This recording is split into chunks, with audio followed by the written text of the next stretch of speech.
감사합니다. 저는 할렐루야 교회를 섬기는 김승욱 목사입니다.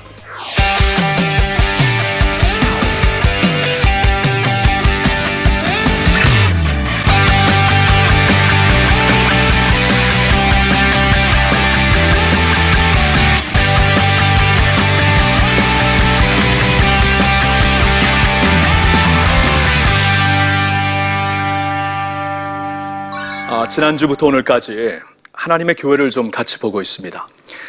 주님의 교회란 주님의 모든 소망과 모든 기대가 담겨져 있는 곳이죠. 왜냐하면 이 교회를 통해 주님께서는 음부의 권세를 이기게 할 것이다 약속을 하셨고요. 교회를 통해 하나님의 나라가 펼쳐질 수 있을 것을 약속하셨고, 마지막 때에 이 한 시대가, 이 역사가 끝나고 새로운 역사가 시작될 때 교회 중심으로 당신의 역사를 펼치시겠다고 말씀하셨기 때문입니다. 그래서 우리가 지난주에는 필라델피아 교회를 보면서 주님께서 왜 그 교회를 그렇게 칭찬하시고 좋아하셨는가, 그 이유를 보았다면, 오늘은 좀 주님께서 실망하신 교회, 너무나 실망하시고 안타까운 교회를 좀 하나 보았으면 합니다. 실망과 책망도 사랑의 다른 모습입니다.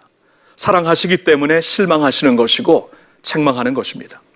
당신의 교회를 사랑하시기 때문에 주님께서는 우리에게 이제 라오디게아 교회를 통하여 오늘날 현대교회를, 우리 한국교회를, 우리 자신의 교회를 돌아보라고 하시고 있는데, 이 말씀을 통해 주시는 메시지가 무엇인가 우리 같이 한번 생각해 보았으면 좋겠습니다.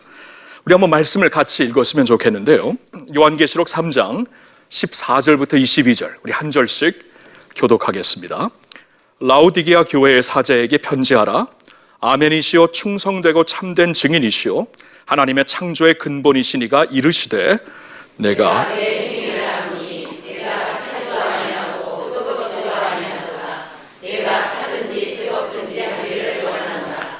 이같이 미지근하여 뜨겁지도 아니하고 차지도 아니하니 내 입에서 너를 토하여 버리리라.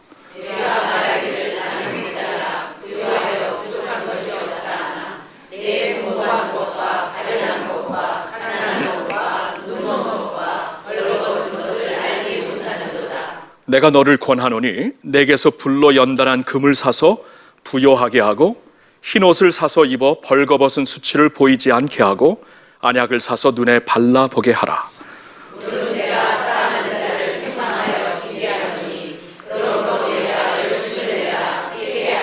볼지어다 내가 문 밖에 서서 두드리노니 누구든지 내 음성을 듣고 문을 열면 내가 그에게로 들어가 그와 더불어 먹고 그는 나와 더불어 먹으리라.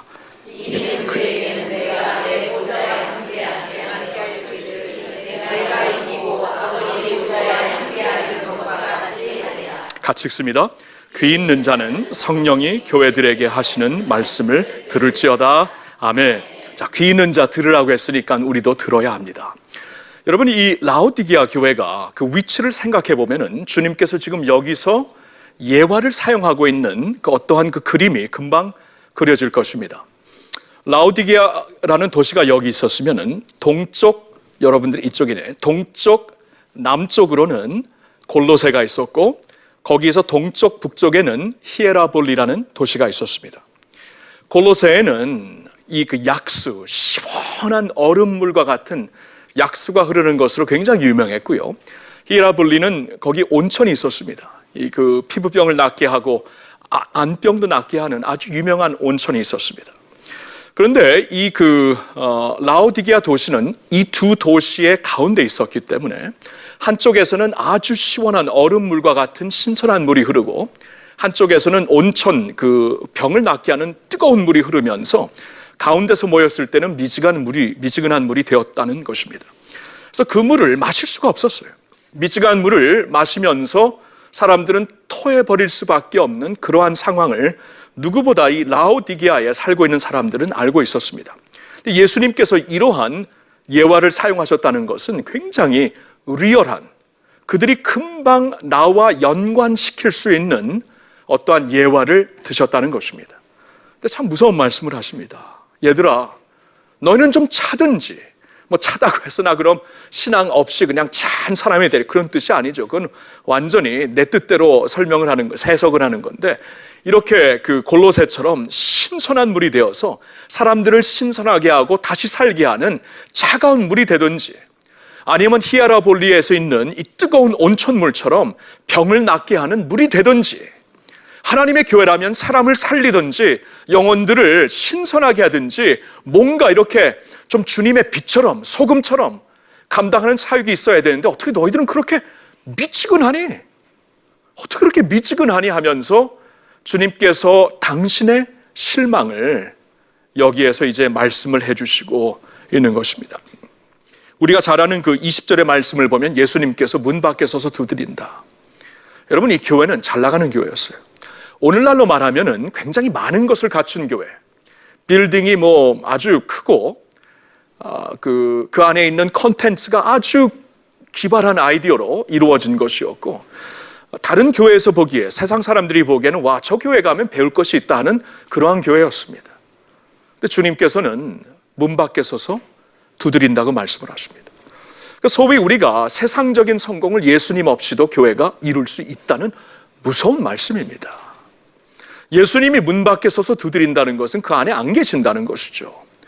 주님이 안 계시면은 주님의 진정한 교회라면 망해야 되는데 도리어 성공을 했다는 겁니다. 이게 참 우리 가슴을 아프게 하는 말씀이에요. 우리 자신을 돌아보게 하는 말씀입니다. 우리가 혹시 세상의 눈에는 잘 나가고 성공을 했지만, 혹시나 예수님 없이, 예수님은 문 밖에 서서 여전히 두드리고 계시는 것이 아닌가, 우리 가슴을 한번 치면서 우리는 때때로 자신을 돌아볼 수 있어야 합니다. 심각한 교회이죠. 그렇죠? 심각한 교회였습니다. 근데 그 원인이 무엇이었는가? 그 원인을 한번 같이 보도록 하겠습니다. 이 교회가, 라오디게아 교회가 이렇게 된 것은 자신의 모습을 영적인 눈으로 볼 수 없었기 때문입니다. 우리 자신을 영적인 눈으로 보지 못하면 우리는 세상의 눈으로 볼 수밖에 없습니다. 영적인 기준으로 우리 자신을 정확하게 판단을 못한다면 우리는 세상의 눈으로 판단할 수밖에 없습니다. 그런데 이 원인을 자세히 살펴보니까 이 교회가 영적인 눈으로 자신을 보지 못했다는 것입니다. 17절의 말씀을 한번 볼까요? 내가 말하기를 나는 부자라 부여하여 부족한 것이 없다 하나 내 곤고한 것과 가련한 것과 가난한 것과 눈먼 것과 벌거벗은 것을 알지 못하는도다. 여러분, 진짜 빗나갔죠? 자신들은 스스로 부자다, 부여하다, 부족한 것이 없다, 이 말하면은 됐지 하면서 굉장히 자부할 수 있는 교회였는데, 주님께서는 야, 너희들이 벌거벗은 거 모르니, 가련한 거 모르니, 빈고한 거 모르니, 가난한 것 모르니. 이거 대단한 주님의 경고입니다. 우리가 이렇게 빗나갈 수가 있다는 거예요. 나 자신도 그렇다는 겁니다. 주님의 눈으로, 영성으로 자신을 보지 못하면은 우리가 이렇게 빗나가도 너무 빗나갈 수 있다는 말씀입니다. 여러분, 그 라오디게아 교회를 보면 사실 부유한 교회였어요. 왜냐하면 그 라오디게아라는 도시가 은행 영업, 양털 생산, 세계적인 안약으로 유명한 곳이었기 때문에 도시는 잘 나가는 곳이었습니다. 그래서 교인들을 통해 아마 교회도 잘 나갈 수 있는, 아주 화려할 수 있는 교회가 분명히 될 수 있었다는 것을 우리가 염두에 둬야 돼요. 근데 거기서 빗나갔다는 것을 우리는 잊지 말아야 하는 것입니다. 오늘 그 세계 그 교회를, 세계 지도를 펼쳐놓고 보면은 그동안 진짜 그 기독교의 중심 국가였고, 그리고 소위 말하는 그 제1세계였다는 미국과 그 유럽에는 이 기독교가 많이 약해져 있습니다. 어디에 지금 기독교가 살아나는지 아세요? 중국, 인도, 인도네시아, 아프리카, 남미. 전에 우리가 3개국이었다고 소위 말하는 그러한 곳에서 지금 복음과 교회 부흥이 일어나고 있습니다. 선교가 거기서 지금 일어나고 있습니다. 그래서 우리가 자꾸 세상의 부요함으로 영적인 부요함을 자꾸 우리가 연결해서 볼 때, 세상적인 축복을 영적인 축복이라고 연결해서 볼 때 우리가 진짜 봐야 되는 것을 못 볼 수가 있다는 것을 우리가 분명히 자각을 해야 됩니다. 라오디게아 교회의 빗나간 모습은 진짜 봐야 되는 것을 영성으로, 영적인 눈으로 볼 수 없었기 때문입니다. 그런데요, 여기에도 소망이 있습니다. 아니, 주님께서 토해 버리시겠다고 하는데 무슨 소망이 있을까요? 그런데 소망이 있어요. 그래서 이 말씀을 보면은 소망은 변함없으신 주님의 사랑이 있기 때문입니다. 여러분 믿습니까?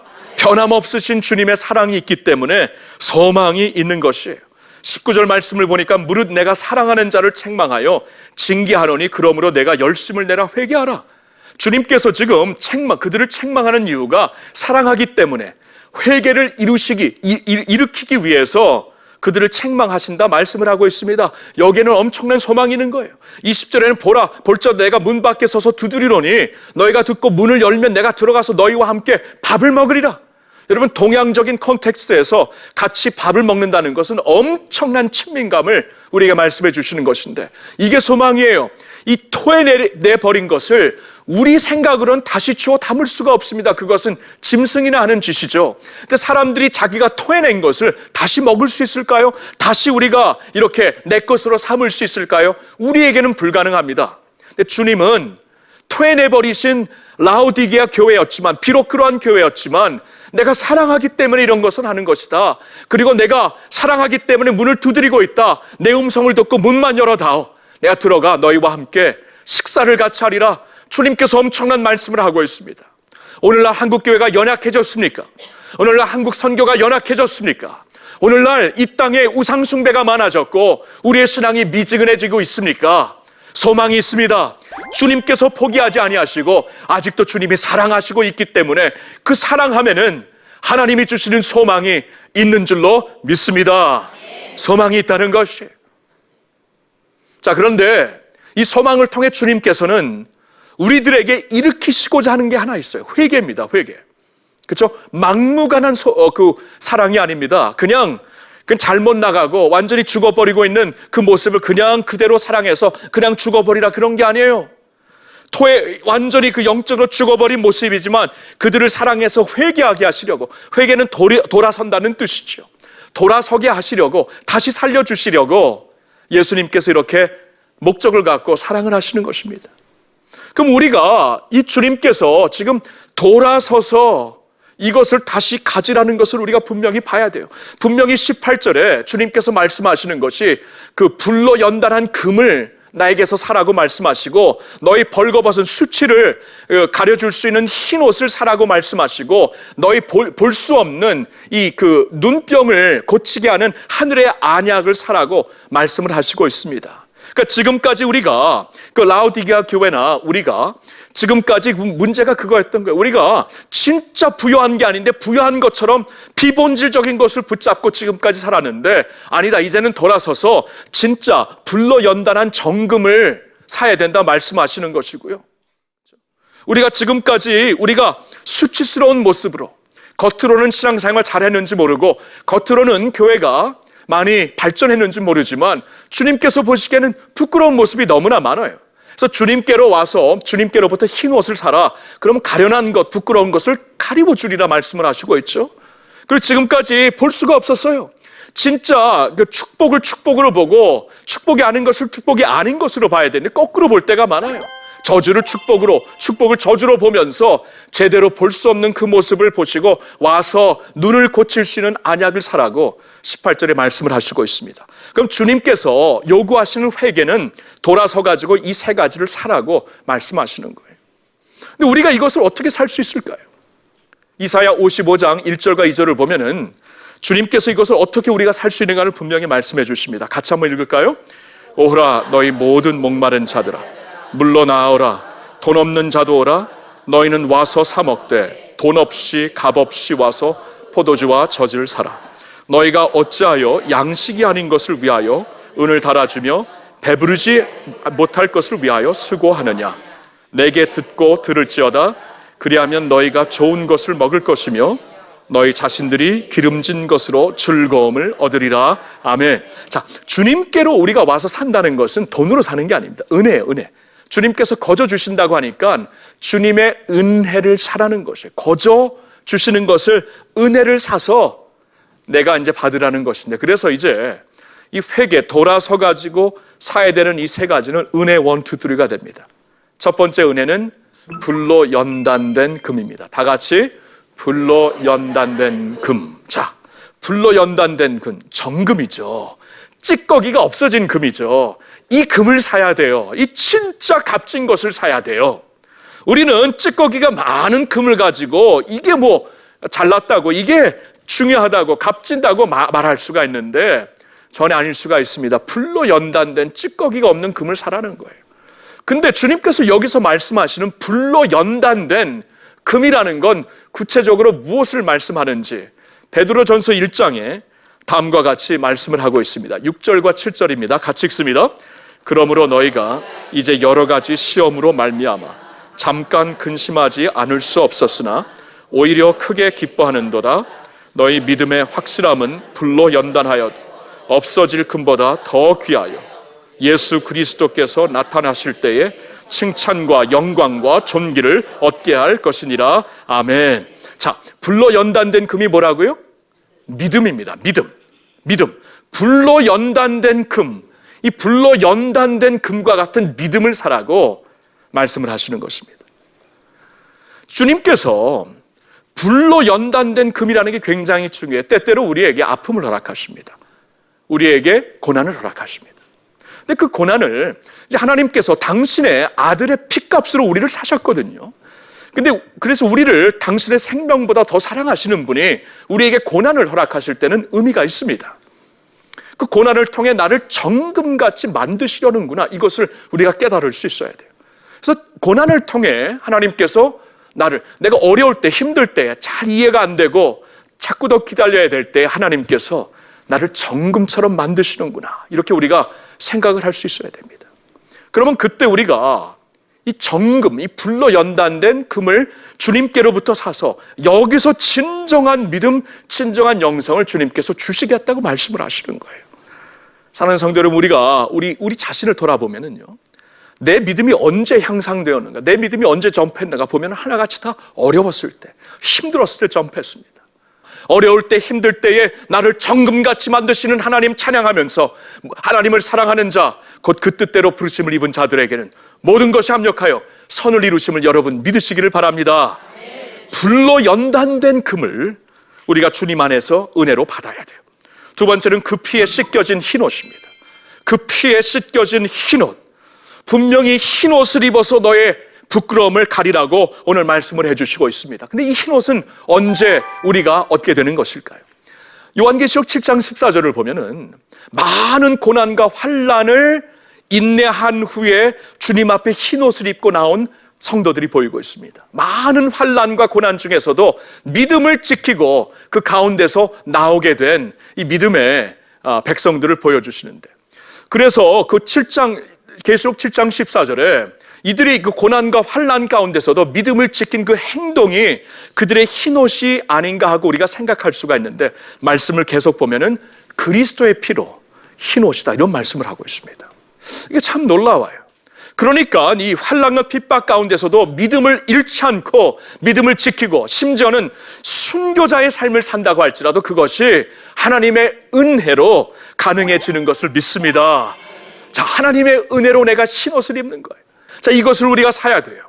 라오디게아처럼 이렇게 하나님 앞에 주님께서 토해내실 수밖에 없는 그러한 너무나 가련한 모습, 부끄러운 모습을 가졌을지라도 주님께로 돌아와서 흰옷을 사라는 것은 그리스도의 피로 씻음을 받으라는 것이죠. 다윗이 엄청난 죄를 짓고도 죄를 무시하면서 외면하면서 한 나라의 왕으로서, 한 나라의 예배 지도자로서 앞에서 화려한 예배를 이끌고 있었던 다윗이 심령 속에 그의 모습을 더럽힌 자신의 죄를 보지 못하고 있었을 때 나단이라는 선지자를 통해 하나님께서 당신이 왕이여 잘못된 것을 여기 있습니다 지적하게 하십니다. 그때 다윗이 어떻게 하신 거예요? 그가 시편 51편을 그때 쓰는데, 오 하나님이여 나의 죄를 용서하시고 우슬초로 나를 씻어주소서, 나의 죄를 말갛게 씻어주시고 나의 죄를 완전히 뿌리채 뽑아주소서. 내가 죄 가운데 태어나고 죄 가운데 잉태된 것을 알기 때문에, 죄가 내 DNA 속에 있는 것을 알기 때문에 이것은 내가 그 죄에서 잠시 떠났다고 해결되는 게 아닙니다. 하나님의 피로만 되는 것이기 때문에 우슬초로 나를 씻어주세요. 누군가 주님께서 나를 대신해서 죽으셔야 그 죄의 사망의 권세가 끊어지는 것이기 때문에 우슬초라는 것은 옛날 구약 성경을 보니까 이 그 제사물의 피를 우슬초에다 발려갖고 뿌렸습니다. 그 피 보혈을 가리키는 거예요. 다윗이 그걸 알았어요. 주님의 보혈뿐이 없구나. 주님의 보혈. 여러분, 이 땅이 죄로 인하여서 얼룩졌습니까? 이 땅의 우상 숭배로 말미암아 우리 다음 세대가 죽어가고 있습니까? 소망이 있습니다. 예수 그리스도의 피가 우리를 모든 죄에서 깨끗하게 씻어주실 줄로 믿습니다. 이게 우리가 흰 옷을 입을 수 있는 유일한 길이에요. 하나님께서 말씀하시면서 흰 옷을 이렇게 입을 수 있다, 우리에게 말씀해 주시고 있습니다. 세 번째로 우리가 사야 되는 것은 진정 볼 수 있게 하는 하늘의 안약입니다. 근데 눈 빨갈 때 뿌리는 게 아닌가? 그런 바이진도 있지만 하나님께서 주시는 안약이 있다. 문제는 아까도 원인을 말씀드렸잖아요. 자신을 못 봅니다. 영적인 눈이 없기 때문에 우리가 이 축복을 축복으로 모르고 본질을 비본질과 그냥 완전히 우리가 그 혼돈을 하는 것이고, 제대로 볼 수가 없기 때문에 하나님 말씀 속에 있는 귀한 하나님의 riches of God, 하나님의 부유함을 우리가 볼 수 없는 거예요. 그래서 눈을 떠야 돼요. 눈을. 여러분, 라오디기아 이곳에는 그 안약, 그 온천이 흐르고 생수물이 흐르면서 이게 같이 흐르면서 안약이, 엄청난 안약이 되어서 세계적으로 유명한 안약이 있었는데, 하나님께서 말씀하시는 거예요. 진짜 너희들 알지? 안약의 파워를 알지?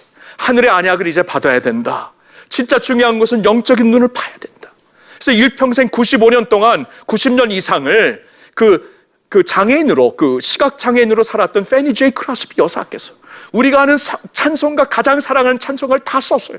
나의 갈 길 다 가도록, 예수를 나의 구주 삼고, 주 음성 외에는, 우리가 좋아하는 찬송 다 그분이 썼습니다.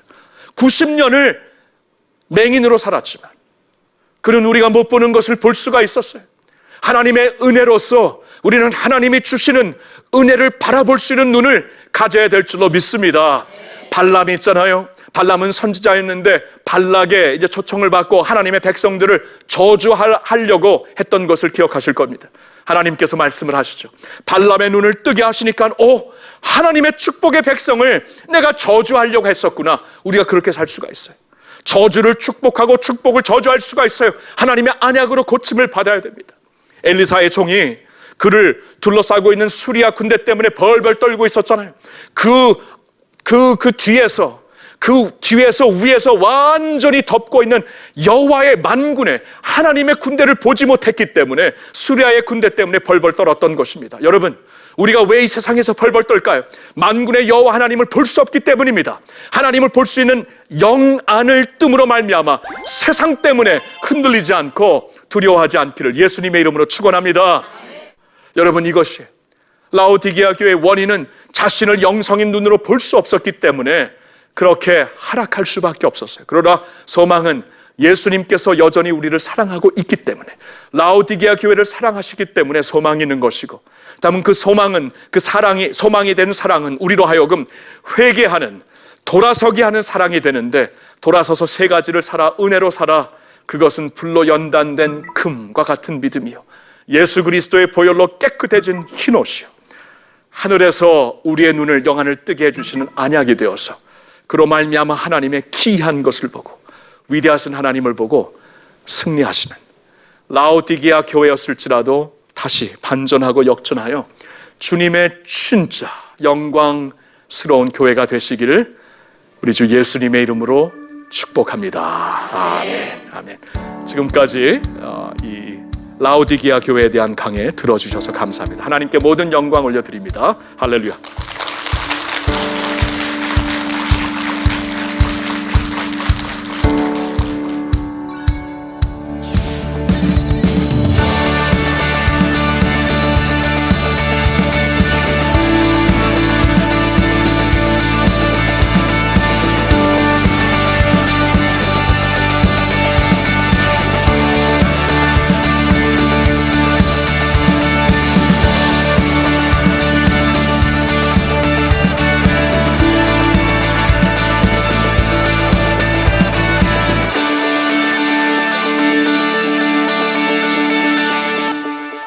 목사님, 요즘 교회를 바라보는 세상의 시선이 차가워진 것 같아 마음이 아픈데요. 목사님께서 생각하시는 한국교회의 소망은 어디에 있는지 듣고 싶습니다. 제가 이제 저를 아시는 분들은 제가 이제 만으로 10살 때 미국에 이민 가서 제가 그 4년 전에 47살 때 4년 전이 46인가? 오케이. 46살 때 이제 저으로 다시 왔습니다. 꽤 오랫동안 미국에서 살았어요. 그래서 이제 우리나라에 대한 저의 시각은 조금 프레시할 수가 있어요. 다른 분들처럼 이렇게 좀 틀 밖에서 볼 수가 있는데, 한국 교회에 이제 하나님의 은혜가 많이 필요한 건 사실입니다. 그래도 분명히 소망이 있다는 것을 저는 몇 군데에서 요사이 좀 많이 느끼는 것 같아요. 요사이 그래도 이제 목회자들이 이제는 복음으로 다시 돌아오는 것 같아요. 강해와 말씀과 복음이 예전보다는 많이 들려지는 것 같아요. 모르겠어요. 저의 견해인지도 모르겠지만 전에는 좀 이렇게 도덕과 윤리적인 설교를 좀 더 들었다면 이제는 좀 날카로운 복음의 설교가 강단에 돌아온다는 것은 참 감사한 일이라고 봅니다. 저는 우선 그 소망이 어디 있는가, 이 복음에 불타는 하나님의 종들이 계시기 때문에 소망이 있다고 분명히 보고 있고요. 또 어디에 소망이 있는가, 우리 그 젊은이들, 우리 또 주일학교 자녀들을 보면은 굉장히 지금 젊은이들, 대학생들, 주일학생들이 많이 한국교회에서 떠나고 있죠. 지금 우리 모두의 아픔이요, 이제 기도의 그 기도 제목이 됩니다. 근데 제가 이제 청년들을 위해 말씀을 준비하면서 이런 말씀을 받았어요. 요한일서 2장 14절에 보니까 하나님께서 청년들에게 이런 말씀을 하십니다. 청년들아, 너희는 강한 자다. 너는 강한 자기 때문에 마귀를 이길 수 있는 자다. 왜냐하면 내 안에 하나님의 말씀이 있기 때문이다. 이 말씀을 듣고 하나님께서 이 청년들 때문에 많이 힘들고 그들이 이제 교회를 떠나고 이 세상의 수많은 이 프레셔 때문에 무너지는 것을 보지만 하나님은 강하다. 너희 안에 말씀이 있다. 그래서 저는 소망을 여기서 봅니다.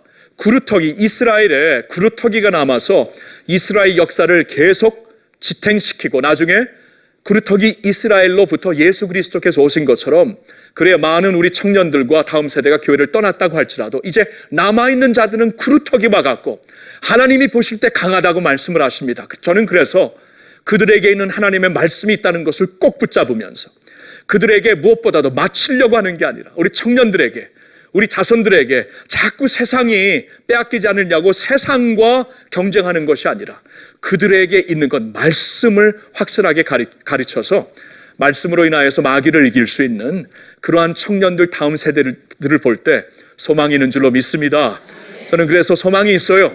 구루터기라도 하나님께서 세워주시는 구루터기라면 분명히 소망이 있고, 그리고 이건 모든 세상 사람들이 얘기하지만 그래도 기도하는 나라, 새벽을 깨우는 나라, 우리 나라입니다. 감사해요. 그래서 이 서부 세계가 많이 무너졌지만 한국 교계가 또 어려운 중에서도 끝까지 갈 수 있는 은혜가 있다면은 기도, 우리가 울부짖고 있기 때문에 하나님께서 들으시고 긍휼히 여기사 기도의 응답으로 우리를 붙잡아 주실 줄로 믿습니다. 아멘. 감사합니다. 여러분 축복하고 하나님이 붙잡아 주시는 귀한 교회들로 승리하시길 주님의 이름으로 축복합니다. 감사합니다.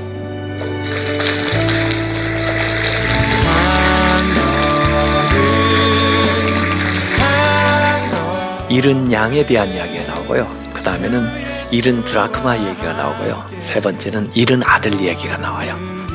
가만히 보면은 세상 이야기하고 좀 다른 이상한 점들이 거기에 보여요. 생각을 해보세요. 양 한 마리 잃어버린 거 안타깝지만 99마리 놓고 양 한 마리 찾으러 간다. 좀 이상하지 않아요? 뭐 염소 새끼도 나한테는 안 잡아주시더니 아니 살진 송아지를 잡아요? 불공평해. 주인의 처사가, 아버지의 처사가, 그게 뭐냐면요, 은혜예요. 은혜. 그게 하나님 나라예요.